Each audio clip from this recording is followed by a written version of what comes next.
The Hebrew Bible, particularly the Torah, lays out a clear narrative. God promised the land of Canaan to the Israelites. This promise, however, was not unconditional. It was deeply entwined with a covenant. The Israelites were chosen to be a holy people. They were to uphold God's laws and live righteously. Failure to do so would have consequences. Prophets like Isaiah and Jeremiah reiterated this message. They warned of divine retribution if the Israelites strayed from the covenant.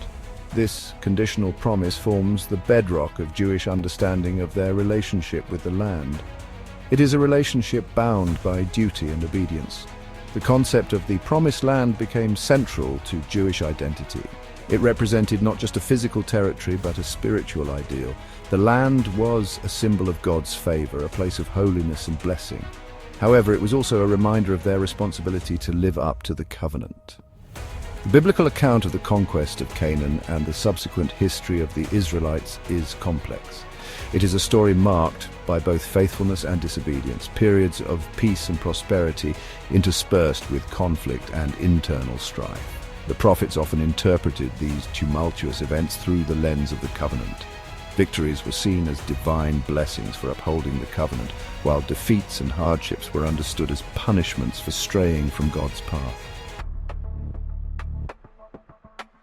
The Hebrew Bible recounts several instances where the Israelites, failing to uphold the covenant, faced exile from the Promised Land. The two most significant of these were the Assyrian exile of the northern kingdom of Israel in 722 BCE and the Babylonian exile of the southern kingdom of Judah in 586 BCE.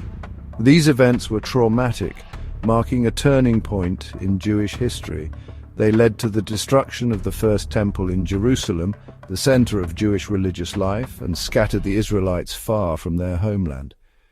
The experience of exile forced the Israelites to confront the implications of their covenant with God. Prophets and scribes interpreted these events as divine punishment for their transgressions. The books of Lamentations and Deuteronomy, for example, reflect on the reasons for the exile.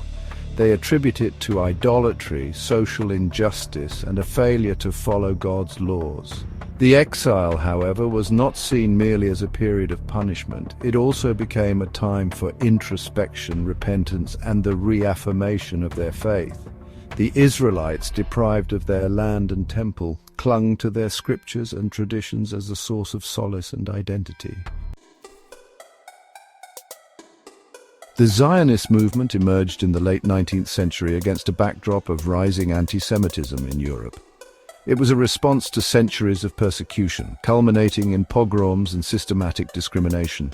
The Dreyfus Affair in France exposed the depth of anti-Jewish sentiment. This climate fueled the Zionist dream of a Jewish state in their ancient homeland.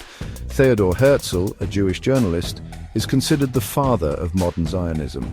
His pamphlet Der Judenstaat argued for a Jewish state as the solution to anti-Semitism. Herzl believed a Jewish state would provide a safe haven for Jews. The Zionist movement gained momentum in the early 20th century. The Holocaust made the need for a Jewish homeland urgent. In 1948, the United Nations voted to partition Palestine into two states. Section 4. Secular Zionism and religious Zionism. Two sides of the same shekel. Within the broader Zionist movement, there emerged distinct secular and religious streams. Secular Zionism, championed by figures like Herzl, viewed the establishment of a Jewish state primarily as a political solution to the Jewish problem. They sought to create a modern, secular state where Jews could live free from persecution and discrimination. They drew inspiration from other nationalist movements of the time and emphasized Jewish self-determination and national revival. Religious Zionism, on the other hand, saw the return to Zion as a fulfillment of biblical prophecy. They believed that the establishment of Israel was not merely a political act, but a divinely ordained event. They pointed to biblical verses that spoke of the ingathering of exiles and the restoration of Israel. For them, the land of Israel had inherent religious significance. Despite their different motivations, both secular and religious Zionists found common ground in their desire for a Jewish state in the land of Israel. They worked together to achieve this goal, often overlooking or downplaying their ideological differences. Section 5. A house divided.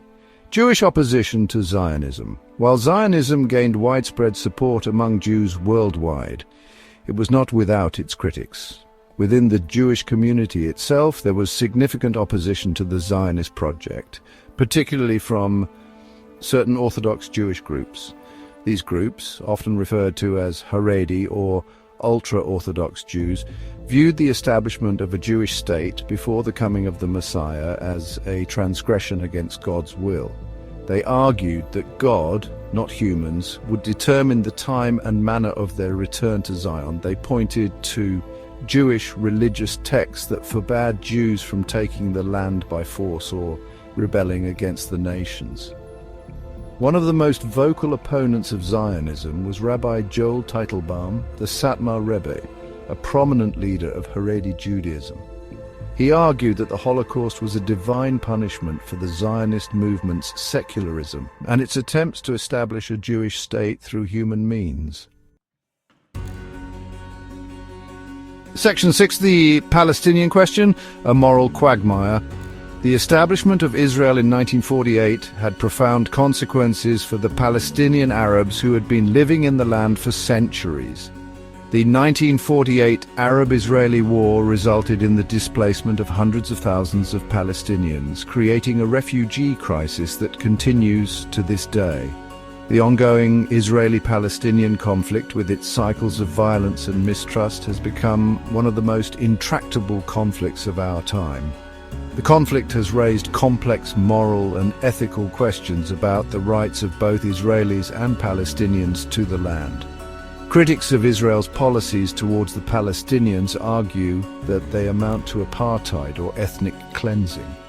Supporters of Israel, on the other hand, argue that Israel has a right to exist as a Jewish state and to defend itself against terrorism.